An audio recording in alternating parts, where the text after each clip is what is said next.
I put in you free will because if I didn't put this thing in you called free will, then I'm forcing you to love me.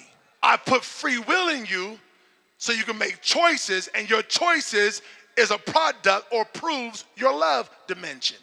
So every time you walk away from the tree and you subdue the desire to eat it or to inquire of it, you prove how much you love me again.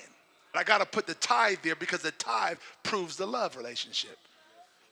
I got to reserve something for me. Here is the tithe in the garden. It's the tree. I got to reserve something for me because the tree proves or evidences the love relationship. I always reserve something for me because it tells me who you are. It tells me if you're selfish. It tells us to this day, Eve had something in her that wanted to be like God.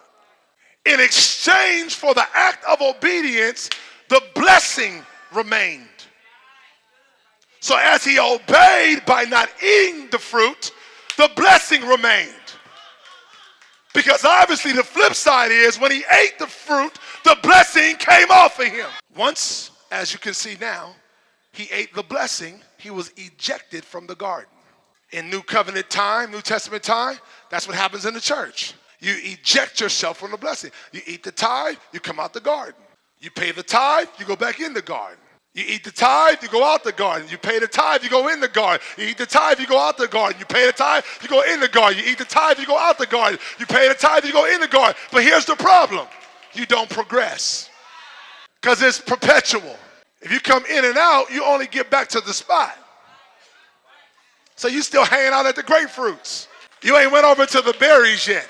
You ain't seen the peaches and the plums. You don't know God got big watermelons out there for you. Strawberries. You way over here hanging out with grapefruit. Because you in, out, in, out, in, out. And as you continue to give the tithe, he causes you to inherit the land, Exodus, as you continue to make the exchange and stay in the garden. And he's already equipped you with the ability to subdue your friends. He's already equipped you to subdue and have dominion over the opinion of people. He's already equipped you to subdue and have dominion of what you see. And you still stay in the garden and you still keep the tithe.